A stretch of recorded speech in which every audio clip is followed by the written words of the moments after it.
তার কোমল জায়নামাজের উদার জমে, স্বাধীনতা তুমি উঠানে ছড়ানো মায়ের শুভ্র শাড়ির কাপড়, স্বাধীনতা তুমি বোনের হাতের নম্র পাতায় মেহেদির রং, স্বাধীনতা তুমি বন্ধুর হাতে তারার মতো জল জলে এক রাঙা পোস্টার, স্বাধীনতা তুমি গৃহিণীর ঘন খোলা কালো চুলে হাওয়ায় হাওয়ায় কোনো উদ্যম, স্বাধীনতা তুমি খোকার গায়ের রঙিন কর্তা, খুকির অনন্ত তুলে গালে রৌদ্রের খেলা, স্বাধীনতা তুমি বাগানের ঘর কোকিলের গান বয়সী বটের ঝিলিমিলি পাতা, যেমন ইচ্ছে লেখা আমার কবিতার খাতা।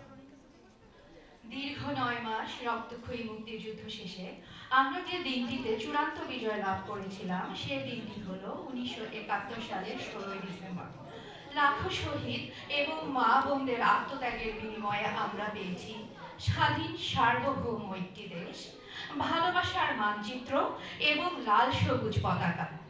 বাংলাদেশের 54তম বিজয় দিবস উপলক্ষে আয়োজিত আজকের এই অনুষ্ঠানে যোগ দিতে আমরা এসেছি নিউ সাউথ ওয়েলসের সুদূর লিজমোর থেকে। সম্মানিত অতিথিবৃন্দ, আসসালামু আলাইকুম, আদাব, গুড আফটারনুন।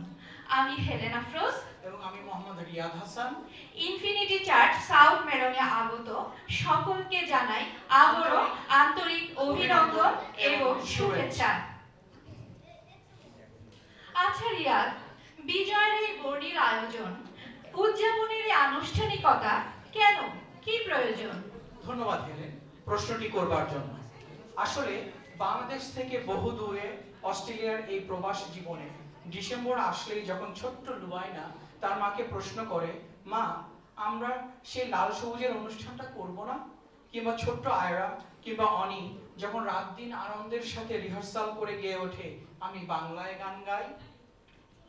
আমাদের তাসান যখন পিয়ানোতে ঝংকার তোলে জর্জ হ্যারিসনের বাংলাদেশ, তখনই আমরা বুঝতে পারি এরকম একটি মনোজ্ঞ আয়োজনের সার্থকতা। বড়দের পাশাপাশি আমাদের আদরের সোনামণিরা যেভাবে বাংলাদেশকে, বাংলা ভাষাকে যত্নের সাথে হৃদয়ে ধারণ করছে, লালন করছে, তা সত্যিই প্রশংসাযোগ্য। সকলকে বিনীত অনুরোধ করছি ওদেরকে, আমাদের নতুন প্রজন্মকে আরো একবার করতালির মাধ্যমে উৎসাহ দেওয়ার জন্য। প্রিয় সুরীত, অনুষ্ঠানের এই পর্যায়ে বড়দের আয়োজন। রুদ্র মোহাম্মদ শহীদুল্লাহ দ্রোহের কবি, প্রেমের কবি, 80-র দশকে প্রতিবাদী রোমান্টিক কবি হিসেবে তার কবিতা এবং গানে মুক্তিযুদ্ধ, দেশপ্রেম, সামাজিক ন্যায় বিচারের কথা উঠে এসেছে। আমাদের বেন্ডিগোর হোসাইন মাহমুদ এবং জাফরি তিশার ভরাট কণ্ঠে রুদ্র মোহাম্মদ শহীদুল্লাহর কবিতা যেন আরো জীবন্ত, আরো তেজদীপ্ত হয়ে ওঠে। সুধী মণ্ডলী, মঞ্চে আবৃত্তি করতে আসছেন হোসেন এবং দিশা দম্পতি।